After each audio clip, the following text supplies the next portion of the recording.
This is an indictment to the anti-graft agency in Nigeria. It is an indictment on all the agencies saddled with the responsibility of doing their due diligence in ensuring that corrupt politicians are exposed. We cannot run a system where, how did we even get to a system where a politician can literally amass that kind of humongous amount of money and then launder that huge amount of money undetected? The word is undetected. The money flew from Nigeria and then landed in America, entered American economy. Even the American government needs to be questioned. It is not enough for us to say, oh, it is Nyesom Wike. How did the money, what are the processes, what are the procedures? You and I know that that kind of humongous transaction cannot happen without the aid of the government, without the aid of the banks. And I do not think that the system is so vulnerable, so much so that such transaction will go on without any major agency detecting it. I think it's a thing of concern. It is not enough for us to just beam on Nyesom Wike alone. We must also look at the vulnerability of our economy. We must also look at the vulnerability of our financial institutions. We must also look at the acceptability and the aiding of some of these foreign agencies in helping to launder money from Nigeria to other countries of the world. So this is not about Nyesom Wike alone. We should also question the system. We should also question the American government. We should also question the institution of major banks in Nigeria that aided such transactions. This thing does not go down the drain. We must ensure that we do everything humanly possible. The responsibility that this thing does not go down the drain is not on the institutions who are part of it. The responsibility lies on us as citizens of Nigeria. Okay, us as citizens of Nigeria. Now, the media, not too long ago, to ensure that yes, we that's why we're talking about to the latter. And I think that it might be that, yes, Showore open it up. Other critical stakeholders may wade in. Opposition political party may wade in. Men of conscience may wade in. Civil society organization may wade in. So I do not think that it's going to be a situation where the whole thing will be swept under the carpet. All right. The consciousness are very high.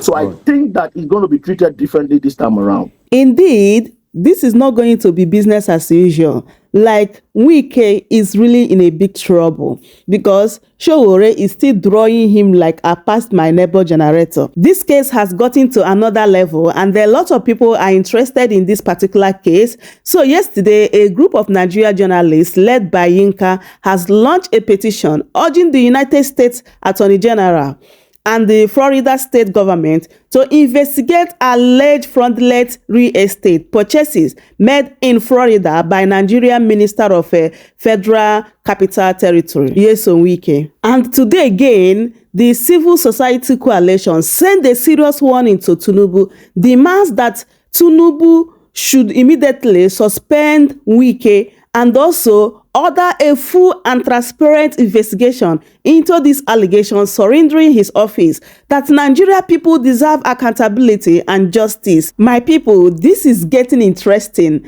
and people are now asking, why is EFCC keeping quiet? So this is why Showore wrote this, and he said, EFCC has become a see no evil, say no evil, do no evil agency. Hey, hey, hey. And under this particular post, Nigerians are reacting. This person said, EFCC care more about internet fraud. Why turning a blind eye to the mother of all corruptions, which is pushing jobless and frustrated youth into internet fraud?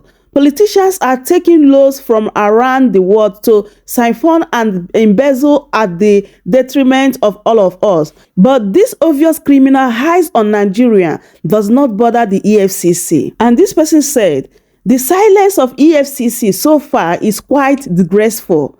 As a leading anti-graft agency in the country, Wike should be answering a lot of questions by now, guilty or no guilty. And another person said, yeah, This reality has broken the trust of many Nigerians. A security agency that cannot stand above politics cannot protect the nation. A system that excuses corruption while punishing the powerless is not only ineffective but heartbreaking. At this point, my hope is in Nigeria's security institution has one thing. Until they break free from political capture and begin to act with independence, fairness, and true accountability, they will remain symbols of betrayal rather than guardians of the people. And this person said, a very sad reality. One even wonders, do these so-called leaders ever think about the legacy they are leaving behind? Have they impacted their own children's life with the same evil they impose on the masses? Why can't their children ask them the hard questions and demand accountability at home before we, the people, are forced to do it in the street? Until then, EFCC has truly become see no evil, say no evil, do no good. And another person said again, this is the sad reality that has crippled Nigeria. The EFCC, which was created to protect the people's wealth, has now turned into see no evil, say no evil, do no good agency. If the very institution made to fight corruption has become a symbol of injustice, then who will protect Nigerians from looters in government? And as long as these politicians remain in power, Nigeria must stop dreaming of any real progress in this country. Chai! My people, this is really, really sad, honestly. Make I not talk too much. Make I allow you guys to take a listen and hear this wonderful and insightful analysis concerning this particular matter. Please do wait to subscribe for more updates, like the video, share it, and also leave your thoughts in the comment section. Thank you so much for doing so. Activist Samuel Showore, in a petition dated September 22, 2025, asked the Florida Attorney General James Utmer to prosecute Mr. Wike for alleged money laundering and to initiate for future proceedings against the assets. All right, Prince, first, let me start off with you. What do you make of this particular petition by Showore to the U.S. telling them that they should investigate property acquisition made by, a Nigerian minister, sitting minister? This particular thing, according to what we gathered, was the transaction happening between 2021 and 2023. That was actually what we on this. I think what Showore is doing is more like pointing to the fact that he has lost faith in the Nigerian judiciary, because that's where he should start from. But it simply shows you that people feel that the Nigerian judiciary and those who are responsible for monitoring the assets of those who go into public life are not doing their jobs very well. Nigeria is the only country where you see people, when they ask them to declare their assets when they want to get into power, some people will even put what they intend to acquire, because nobody verifies. There are no checks and balances. There's no. We just seem to be running a country where anything goes. So yes, it's good thing. Let us know how he got the property. Let us know. I know that yes, we need to also know how rich his in-laws are. Because for you to be able to do such a thing, the in-laws, if you are living in America, we know how the issue of giving out property is. So it means that the in-laws must have quite a number of properties that they have decided to give out some to the family members. I needed to ask this question because at what point is it that someone acquiring a new mansion or buying a new car now turn out to be unlawful? I don't understand that. No. We're not saying it's unlawful. What we're saying is that because Nigeria has become a country, found itself where leadership is all about corruption, trust deficit. The people don't trust those who are leading them. So every time you come out and say, oh, you have a new car, everybody's wondering, how did you get the money to buy it? Where is the money coming from? So it brings us back to the question, how much is the governor earning? How much are you earning today as a minister? And then the property we here was bought in cash. And we know that in America, it's a credit society. So how did you gather that kind of cash? So it is a good thing for us to know. I watched an interview where Wike was being asked the same question, and the impression he gave is that he doesn't know what his family and his wife is doing. which is totally wrong. When you say he's wrong, before now in Rivers State, I could remember that there was a time a particular man was picked, for questioning over the internal wrangling happening in the state before the declaration of the state of emergency. He gave a different testimony, and the wife was like, "No, this is not my husband." So when you say, which it's wrong for me to say, "I don't know what my wife is doing." Wait, Fina. All right. We know how a husband and a wife relates, and we know how a political wife and a political husband relates. In Nigeria, once you become a politician, and your wife automatically becomes another politician. That's why they say the wife of a sergeant in the army is a field marshal. She's in control. And coming back home, where we have an African tradition where the man is the head of the home. So the man automatically is in charge of his family. He should know what happens. All right. Okay, let's get Edwin Adai into the conversation. Good morning to you once again. Now, what are your thoughts on this? Is this witch hunting, like some have said on social media? Some have said, "Oh, it's because they don't like Wike. He's working in Abuja, and Deji Adeyanju and Chore are only trying to make news out of this." Well, some Nigerians have also said, "Why buy property in cash?" What are your thoughts, really? Well, good morning, Nigerians. Actually, I'm beaming live from Jos Plateau State, not Abuja this time around. Oh, thank you very much for making that correction. First of all, I would like to say that this is a welcome development. But I'd like start by saying that he who comes to equity must come with clean hands. You cannot be parading yourself as a champion of democracy. You are parading yourself as a man of integrity. You are parading yourself as one of the transformational leaders we have in Nigeria today. You talk about how you are a man of integrity, you are a man of honor. You talk down on other politicians. You always use words like, it's very unfortunate we are having this crop of leaders in Nigeria manning critical positions. Only to find out that, although the publication is not new, with all due respect, the rumor has been ongoing, and some of us were privy to some of this information. But of course, there is no time that is too late for us to probe into, the activities of our politicians who are in government. So I think it's a welcome development. We must begin to question our leaders to really understand and to exactly know how were they able to generate this kind of money. $5 million is not a small money anywhere. Even in America, it's not a small money. Convert that money to Nigerian naira is a whole lot of billions of naira. And therefore, if you're a public office holder and you are transacting, in fact, the process of the transaction alone is questionable. And therefore, I think that it's a welcome development. We look forward to see this kind of, engagement where critical political office holders are taken to court to give a all right, taken to court. What they have been able to acquire, how they have been able to acquire it, and all of that. And interesting, you said taken to court. Does it feel out of place that Omoyele Shoshore decides to start this court issue from America and not from Nigeria? Does that make you feel some kind of way? Does that point to the fact that he has lost trust in the Nigerian judiciary? Well, you see, whether you like it or not, let's face the reality. Fortunately and sadly, whether you like it or not, I'm a politician. We live in Nigeria. We understand what is going on in the court right now. Yes, we cannot blame the court holistically, but if we must say it the way it is, I can tell you that a very sizable number of Nigerians, we have lost confidence in the court or in the entire judiciary in Nigeria, which is unfortunate.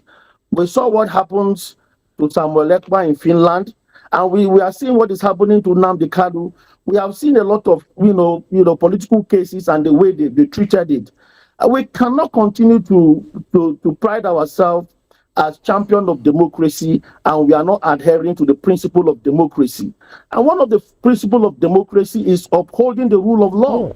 When the laws are not properly working the way it should, when actions don't have consequences, I mean, we should be able to try other places if we can get justice from other Okay. places. If we don't really trust the fact that the Nigerian court process can give us the kind of verdict that we are looking forward to seeing. Sincerely speaking, Okay. I don't see anything wrong with that. Okay, you don't see. It's quite unfortunate. It's quite unfortunate that a politician is asking us to outsource our judiciary, to foreigners, and that is what we have seen in recent times. Go back to Ibori, go back to PIRD, and all of that. Okay, thank you very much, Edwin. I would like for you to stay with us. We'll come back to you now. Let's go to Oka, where we still have where we have been joined by Honorable Ejiofor Egwuatu, who is a former member, Anambra State House of Assembly, politician and public affairs analyst. It's someone that has played around the government, Good morning to you, Honorable Ejiofor Egwuatu.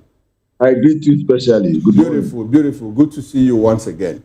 Now, you have played in government. You have been a member of the House of Assembly. Yeah. Now, Wike says that house was acquired by my in-laws and given to my children, my family members. I want us to take that away. You have been a member of the House of Assembly. Do you think that a Nigerian governor, from the perks of office, his salaries, all that he gets, legitimately, should be able to acquire a $2 million mansion in any part of the world? Is there a possibility that with his legitimate earnings as a governor, that he should be able to acquire that kind of apartment? Well, I wouldn't want to start calculating the legitimate earnings of any Nigerian governor or any Nigerian public officer, but there are facts that are sacred that we need to observe. First of all, there are procedures for declaration of assets, stating whatever you have, where you had it, how you had it. Everything follows a particular process. And then if you are declaring your assets, where you are expected to list everything that you have at every point.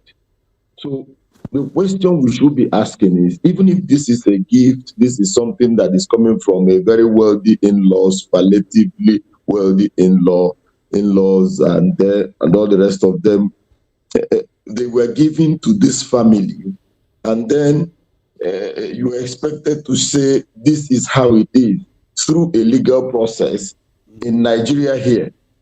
So he hasn't told us that he acquired those things from being a governor. So we shouldn't go to that governor's side. No, exactly the point, Honorable. When I asked you a question, excuse me, sir. Excuse me, Honorable.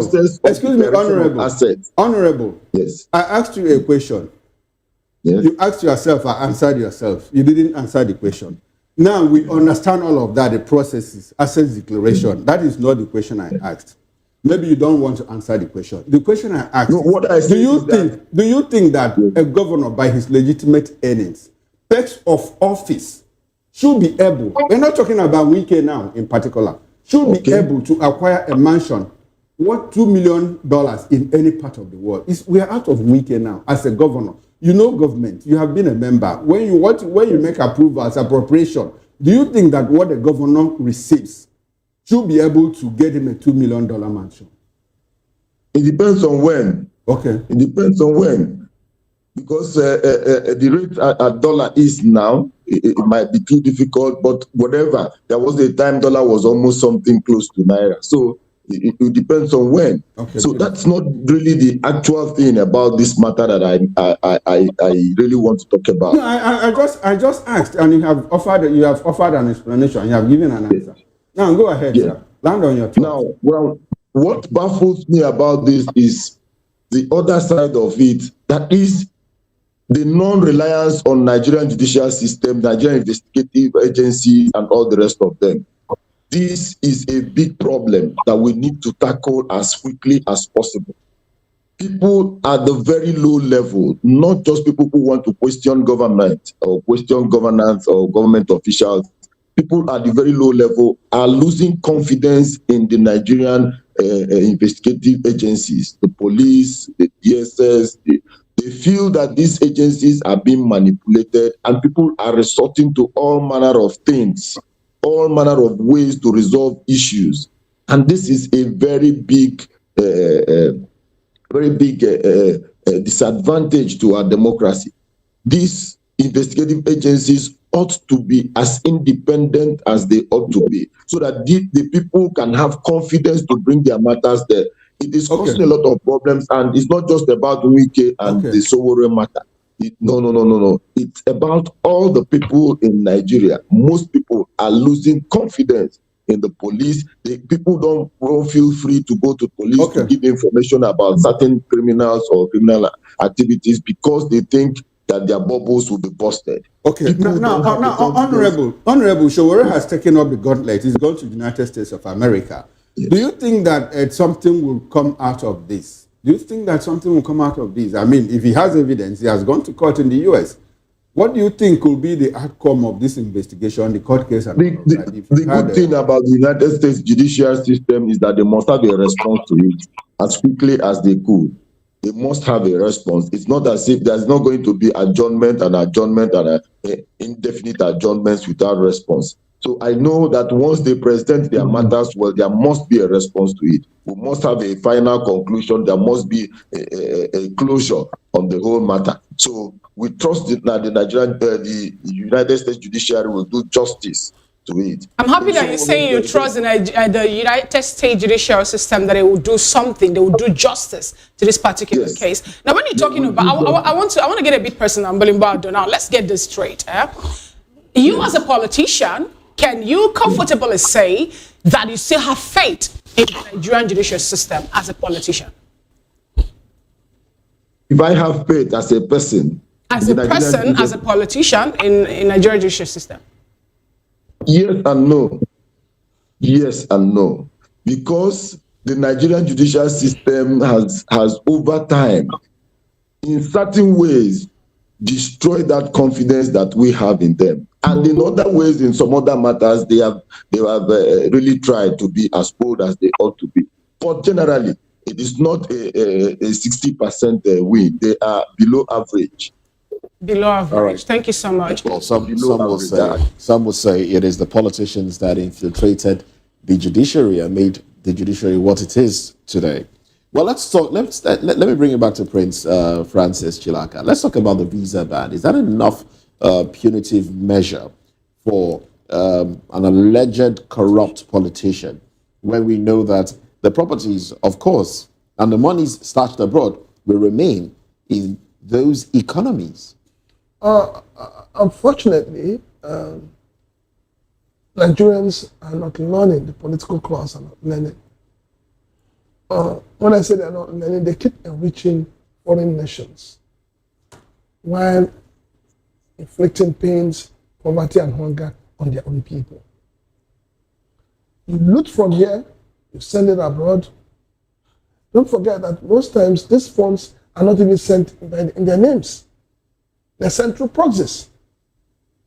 So when you begin to trace it, so are you now saying, are you alluding to the fact that the family of the wife were basically acting as proxies for the man himself in this case? Some weeks back, we also heard about land grabbing in Abuja that involved the same man with his family. Which he has denied. It doesn't matter whether he denies it or not. Behind every rumor, there's an element of truth. You can't throw that away. So why is it that he is the same person involved? He's involved in the shenanigans that happened in Rivers State. He's involved in land grabbing in Abuja. Now he's involved in property in the US. So something is wrong somewhere. But coming back to your question, visa ban, how many of them want to even go to America? That's the question. How many of them want to go to America? When you have St. Lucia that has been opened up, you have Brazil that has been opened up, you have Colombia. So how many of them want to go to America? Okay. Yes, American government would always come out to say, we will do this, which it's in their own place to do it. It's because it is within their own laws to say you cannot take from your people. But the question is, do they also help to investigate and find out where these funds are kept? That's a question. All right, then. Well, we've been joined by Honorable Dr. Jude Emeka Omobowale Idumogu. He was a former member, Lagos State House of Assembly, represented Oshodi Solo constituency. And Honorable, oh, I can still call you Honorable, even though you've left us with our problems here in Nigeria. You've gone abroad. Well, thanks for joining the conversation this morning, Honorable Idumogu. Now, you have been in the abroad. You've been in the system there. What is the process? Quickly, if you can, take us through the process of property acquisition, especially when it's done in cash. Shouldn't there be, certain agencies that will, raise eyebrow when such is done? And when those eyebrows are raised and people are fingered, what is done to ensure that those funds are not corrupt funds? And if they are not allowed to remain in those economies? I joined you late, so please, you can pardon me. Let me follow up what is going on before I can comment. I'm sorry. Oh, well, the conversation is winding down already, as it is. But we're talking about Minister of the FCT, Nyesom Wike, and the acquisition of properties in America, properties in the name of his 3 children, which he said were acquired by his in-laws and given to his own children. And of course, he's been taken to courts. He's been taken to a U.S. court there by Omoyele Sowore, and he's asked to account for such. That's the conversation. Okay. Well, the basic difference between here and there in Nigeria is that here there is no respect of person. The law takes its course here. The law takes its course. If you are indicted, in fact, the truth is that you irrespective of who you are, you go to jail. How easy is it to acquire properties, especially to the tune of over $500 million in cash? You must have passed it through some agents.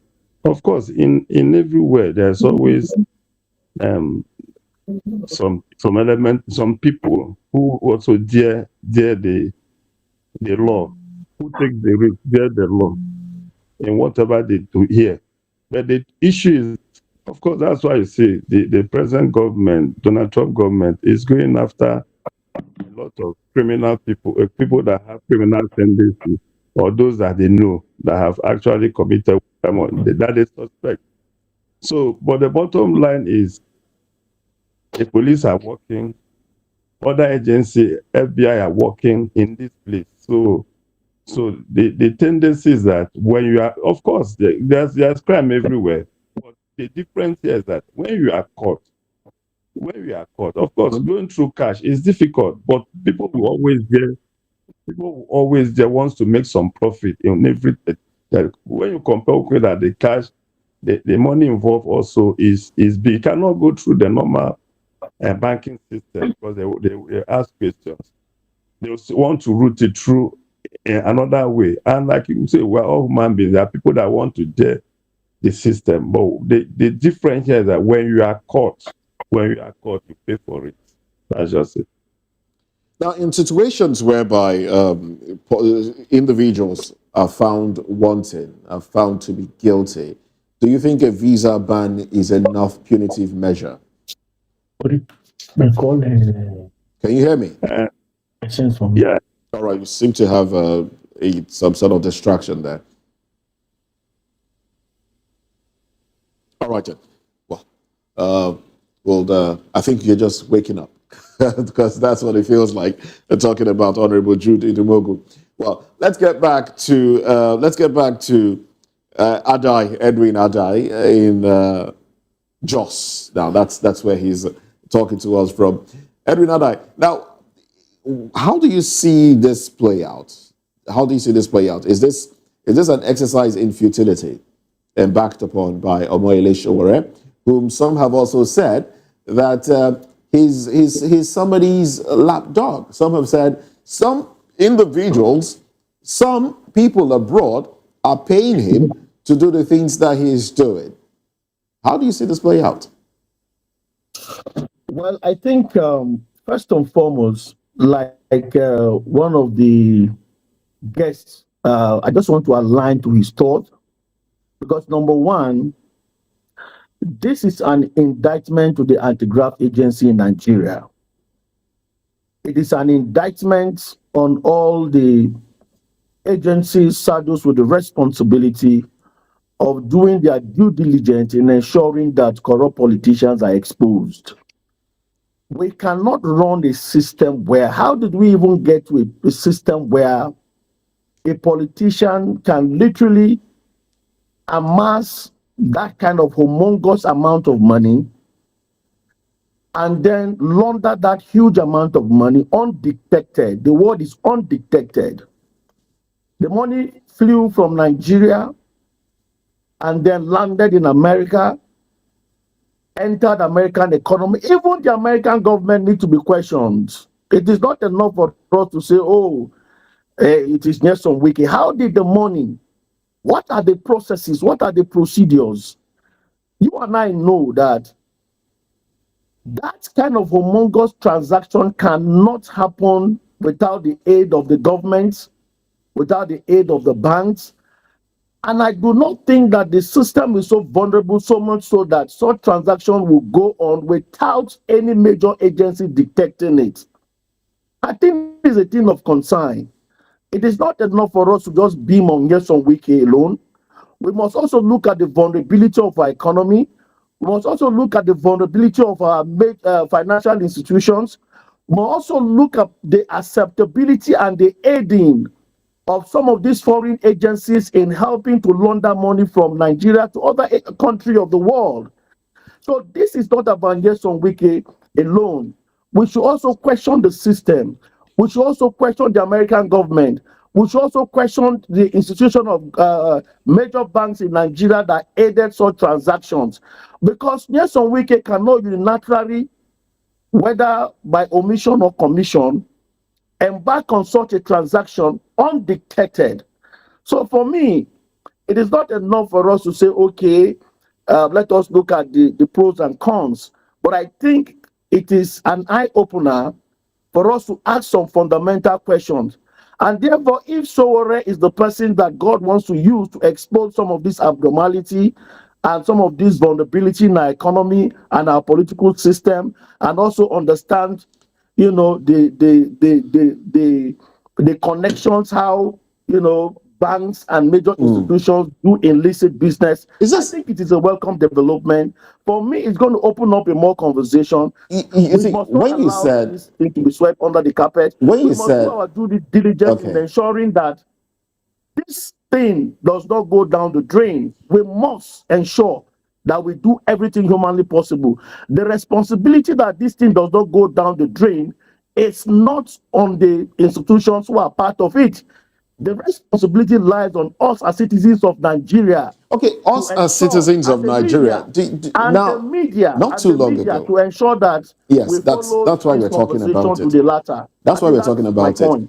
Yes, thank you very much for your points there, and that's exactly why we are talking about this. Not too long ago, David Hunde, the media online practitioner, investigator, made a revelation. He brought something to the notice of Nigerians, talking about one Habibat Tinubu, said daughter of President Bola Tinubu, who had about a $2.4 million house acquired in her name back in 2014. And, there was a video to that trended some months back. I don't know if you saw that one. But some of those allegations have not been, they've not been verified. So is this any different? The Wike issue now, is it different from that of Habibat Tinubu? Well, you see, different cases, different scenario, different treatment, and different consequences. I do not believe that there must always be a day, there must always be a time, and I do believe that the level of consciousness in Nigeria today, we are in the generation of AI. Nigerians in the diaspora are literally concerned in what is going on in the country today. And the level of political awareness is growing day by day. So the way conversations are treated in the past, the way cases are dealt with in the past, I do not believe that is going to, be the same going forward. The level of consciousness in Nigeria today is very, very high. And I think that it might be that, yes, Sowore open it up. Other critical stakeholders may wade in. Opposition political party may wade in. Men of conscience will wade in. Civil society organization may wade in. So I do not think that it's going to be a situation where the whole thing will be swept under the carpet. All right. The consciousness are very high. So I think that it's going to be treated differently this time around. All right, then. Thank you very much. Prince Francis, is this any different? Because at the time, in 2014, when Oyindamola Habibat Tinubu was said to have acquired, or a property acquired in her name was done, she was 22 years old, and there was basically no source of income, But then we saw a $2.4 million house in her name.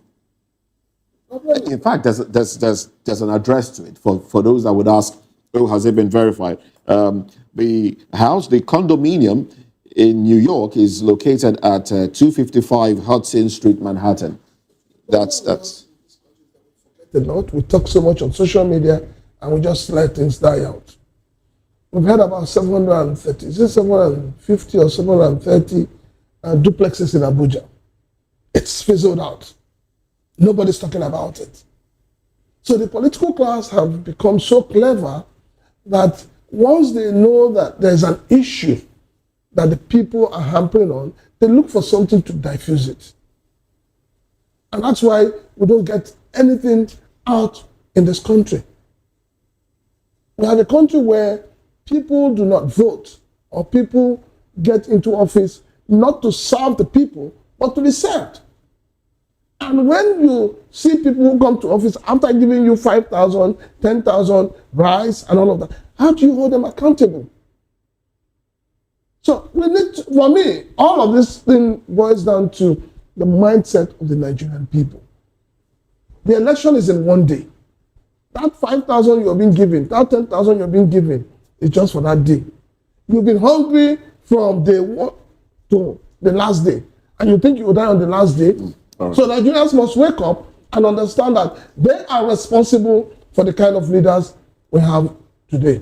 So my people, that is it. I hope you guys heard everything they discussed here. So that this breaking news concerning this particular matter, that Rivers APC has called on federal government to immediately declare a tough stance on Sowore over his recent vituperation on President Bola Tinubu and FCT Minister Nyesom Wike. Chai, my people, what a country. So, despite all this evidence Sowore is bringing to show the world and Nigerians like how Wike is looting Nigeria. So these people, they are not even after to do investigation or anything. Now, they are telling or asking Tinubu to go after Sowore. Wonder they say shall never end. So Nigerians are reacting concerning this particular warning from Rivers APC. So this person said, if Tinubu is sure he is the president of Nigeria and he won 2023 general election, let him touch Sowore. We the youth are looking for an igniter to